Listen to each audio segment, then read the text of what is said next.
বাদশা ছিলেন আমের তাইমুর। একদিন মনে করলেন আমি একটু রাস্তার ভিতরে আমার দেশের ভিতরে ঘোরাফেরা করি, দেশের ভিতরে একটু ঘোরাফেরা করি, আমি একটু দেখি আমার রাজ্যটা কেমন চলে। আমের তাইমুর ঘোরাফেরা করতেছিল রাত্রে, নিজে একা কোনো সৈনিক সাথে না নিয়ে। আমের তাইমুর রাস্তার ভিতরে চলতেছে, বহু দূর চলে গেছে, নিজের এলাকা ছাইরে চলে গেছে। আমের তাইমুর যাওয়ার পর তিনজন দস্যুর সাথে ডাকাতের সাথে দেখা, চারজন ডাকাতের সাথে দেখা। চারজন ডাকাত বসে বসে গহীন জঙ্গলের ভিতরে বসে বসে কি যেন তারা আলাপ আলোচনা করতেছে। আমের তাইমুর দূর থেকে দেখে ফলো করে তাদের কাছে গেছে, দূর থেকে গলা হাসল দিছে, তোমরা কি করতেছো, আসতে পারি নাকি? ওরা মনে করছে মক্কেল তো ভালোই একটা পাইছি, ঠিক আছে আসেন। যাওয়ার পরে বলতেছে, ছদ্মবেশী বাদশা বলতেছে, তোমরা এত রাত্রে কি করো? তো ভাই আমাদের কাজ, আমরা পেটের ধান্দায় করি। তুমি কিসের জন্য আসছো? বলে ভাই এরকমই তো একটা কাজ আমি খুঁজি। তোমরা যে ধান্দায় ঘোরো আমিও এরকম একটা কাজ খুঁজি, কিন্তু পাই না। বলে তোমার কি? বাদশাকে জিজ্ঞাসা করতেছে তোমার কি যোগ্যতা আছে যে তোমাকে আমার সাথে নেব? তাই বলে তোমাদের কি কাজ আছে তোমরা একটু আমাদেরকে বলো। তাই এক ব্যক্তির কথা বলছে, বলো তো তোমার কি গুণ আছে বলো তো। তো ওই ব্যক্তি চারজনের একজন বলতেছে, আমার ভিতরে একটা গুণ আছে গো, আমি রাত্রে অন্ধকারের ভিতরে যা দেখি, অন্ধকারের ভিতরে যা দেখি, দিনের আলোতে তাকে আমি চিনি। আল্লাহু আকবার কোন। ওই যে অন্ধকার রাত, আলো নাই বাতি নাই, যেটা আমি দেখি, দেখলে পরে দিনের আলোতে আমি তা চিনি। যেটা দেখবো অন্ধকারের ভিতরে সেটা আমি দেখতে পাই, দিনের আলোতে চিনতে পারি। বলে সর্বনাশ, তুমি তো ভালোই জাননেওয়ালা, ভালো জিনিস জানো। আর একজন বলছে তোমার কি কাজ? বলে আমার কাজ হইল আমি যেই বাড়ির ভিতরে যাব, শিং কাটার জন্য যাব। বলে বাড়ির ভিতরে যাওয়ার পরে এই জায়গার ভিতরে যদি কুকুর ঘেউ ঘেউ করে, তা আমি বুঝতে পারি কুকুরের ভাষা, যে কুকুর কি বলে, কুকুরের ভাষায় কি বলে কুকুর, এইটা আমি বুঝতে পারি, কুকুরের ভাষা আমি জানি। বলে তোমার তো বড় দক্ষতা। আর একজনের কি কাম? বলে শোনো, আমার কাম হইল তৃতীয় জনের কাম। তালার ভিতরে যত শক্তিশালী দরজা লাগানো হোক, এই তালার ভিতরে সামনে দাঁড়ানোর সাথে হাত দেওয়ার সঙ্গে সঙ্গে গেট খুলিয়া যাইবি। এটা কি কম নাকি? একটা বড় সর্বনাশ। যেমন তালা লাগানো হোক এটা খুলে যাবে, এটা তো বড় কথা। এরপরের জনের কথা হইল তোমার কি কাজ তাইলে বলো। বলে অন্ধকার রাত্রে যত সিন্ধুকের মধ্যেই থাকুক আর বাস্কুর মধ্যেই থাকুক আর মাটির ভিতরে লুকাইয়া রাখুক, ঘরের ভিতরে যত অন্ধকার থাকুক, স্বর্ণ মুদ্রা যেখানে আছে সেই জায়গাতেই আমার হাত যাইবে, একটু মিস করবে না। যত অন্ধকারই থাকুক, যেই জায়গায় ছুঁইছে সেই জায়গাতেই আমার হাত যাবে, এটা কোনো মিস নাই। তাইলে তোমাকে চারজনের তো মহাগুণ আছে, তাইলে তুমি যে আমাদের সাথে থাকতে চাও তোমার কোন গুণ আছে নাকি? ছদ্মবেশী বাদশাকে জিজ্ঞেস করতেছে, আমাদের চারজনের গুণ তো শুনলাম, এবার বলো তোমার কোন গুণ আছে নাকি? তাই বলে আমার গুণ একটা গুণ আছে। বলে কি গুণ?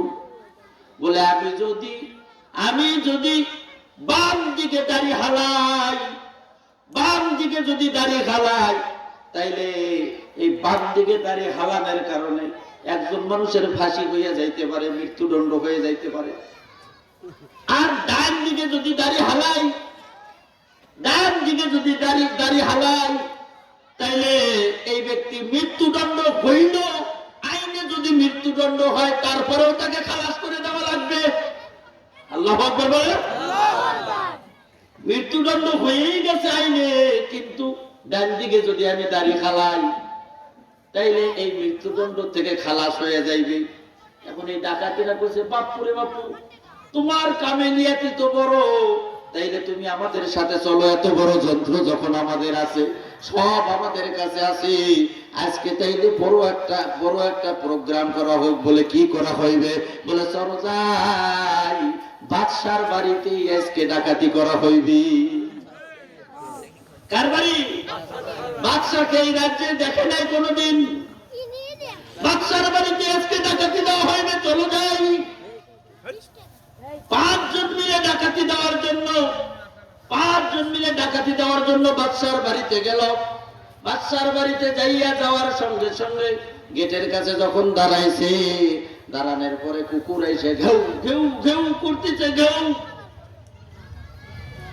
যেই জন কুকুরের ভাষা বোঝে, এই কুকুরের ভাষা বুঝনেওয়ালা ব্যক্তি বলতেছে, সন্দেহ করতেছে, কুকুরের ভাষা বুঝে গেছে। কুকুর খালি ঘেউ ঘেউ করতেছে, কুকুরের ভাষা বুঝে গেছে।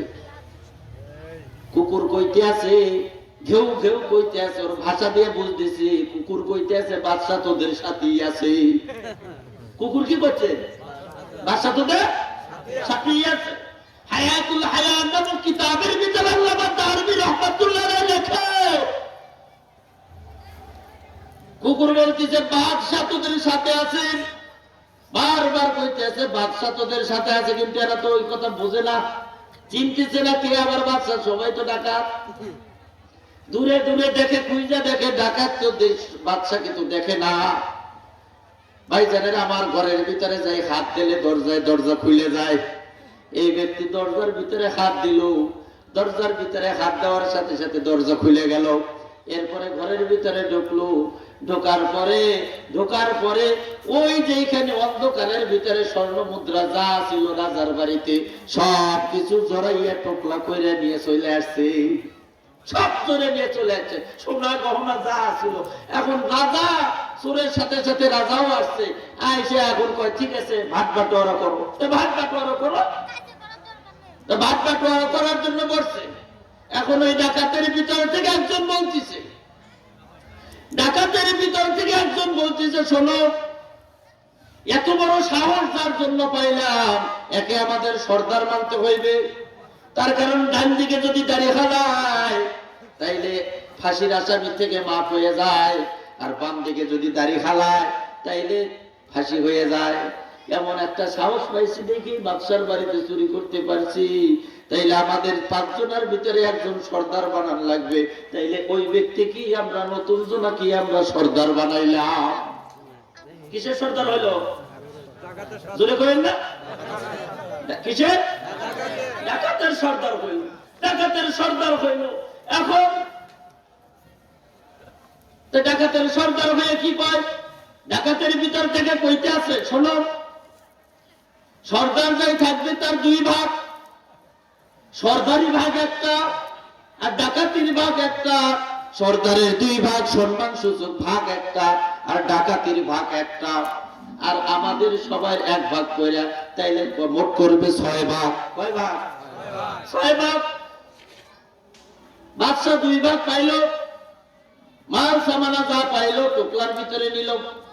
নেওয়ার পরে বাদশা ঘরের উপরে কইরা নিয়ে আসতেছে। পথের মধ্যে আসার পরে আবার ঘুরে গেছি, ওকে 4 জনের কাছে আবার ঘুরে গেছে। যে কয় ভাই শোন, আজকে তো ডাকাতি করলাম বাদশার বাড়িতে, এটা তো বড় একটা দান মেরে নিলাম, কিন্তু এটাও তো এক সময় খাইতে খাইতে শেষ হয়ে যাইবে। পরে যে আবার কোন জায়গায় যাওয়া লাগবে সেটা তোদের বাবু কই? তোদের তো নাম ঠিকানা জানি না, তো তোদের নাম লিখে দে। তো কইছে না তোমার নাম লিখে দিয়ে দাও। তাই কই না তোরাই নাম লিখে দে। 4 জন নাম লেখা, তাই নাম লেখাই দিছে। নাম লিখে বলতিছে, দিনে যদি কোনো সময় আমাকে খোঁজো তাইলে অমুকের বাগানের ভিতরে অমুক গাছ আছে, ওই গাছের চিপা ঝাড় জঙ্গলের ভিতরে আমি লুকাই থাকি, দিনে ঘুমাই। আর একজন কইছে আমার নাম অমুক, অমুক জায়গায় যাবি মাছার তলে আমি দিনে ঘুমাই। আর একজন কইছে অমুকের গরুর কাটলার তলে আমি ঘুমাই। আর একজন কইছে যা অমুকের গোয়াল ঘরের উপরে টং পালানো আছে, ওই টঙের উপরে আমি ঘুমাই। বাদশাকে খবর দিয়ে দিল। দিন সকাল হয়ে গেল, হই হই ফুরে গেল সারাদিকে, চতুর্দিকে হাইরে সব জায়গায় ডাকাতি পড়ে, কিন্তু রাজার বাড়িতে আজকে ডাকাতি পড়ে। আদালত আজকে আর কোর্টের জায়গায় নাই, কোর্ট ভবনে বিল্ডিং এ আদালত নাই।